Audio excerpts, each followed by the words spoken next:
Hi friends, welcome to Nellore వంటకాలు. ఈరోజు recipe రసం తయారీ విధానం చూద్దాం. ఒక బౌల్లో మీడియం నిమ్మకాయ సైజ్ అంతా చింతపండు తీసుకోవాలి. తగినంత రాళ్ళ ఉప్పు వేసుకొని ఒక గ్లాస్ వాటర్ పోసి 10 నిమిషాలు నానబెట్టుకోవాలి. చింతపండు రసం ఒక బౌల్లోకి తీసుకోవాలి. తరువాత 2 మీడియం సైజ్ టమాటాలు, కరివేపాకు, 2 టేబుల్ స్పూన్ రసం పౌడర్ వేసుకోవాలి. చిటికెడు పసుపు వేసుకోవాలి. కొత్తిమీర వేసుకోవాలి.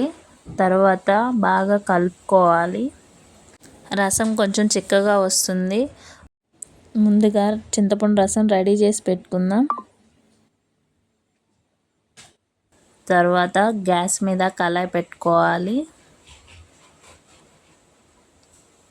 2 టేబుల్ స్పూన్ ఆయిల్ వేసుకోవాలి. 1 టేబుల్ స్పూన్ జీలకర్ర వేసుకోవాలి. ముందుగా కచ్చాపచ్చా దంచిన వెల్లుల్లి రెబ్బలు వేసుకోవాలి. 2 ఎండుమిర్చి వేసుకోవాలి. దోరగా వేగిన తర్వాత ముందుగా మనం రెడీ చేసి పెట్టుకున్న చింతపండు రసాన్ని వేసుకుందాం. రసం లవర్స్ చాలామంది ఉంటారు.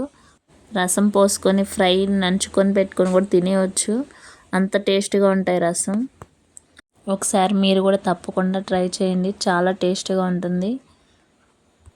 టేస్ట్ చూసి ఉప్పు తక్కువైతే వేసుకుందాం. తర్వాత చిటికెడు ఇంగువ పౌడర్ వేసుకోవాలి.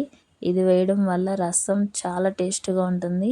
మనం తిన్న అన్నం కూడా తొందరగా జీర్ణం అవుతుంది.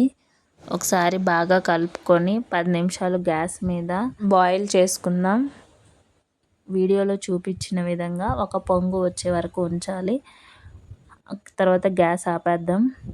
ఎంతో రుచికరమైన రసం రెడీ అయిపోయింది. ఇది పిల్లలు చాలా ఇష్టంగా తింటారు.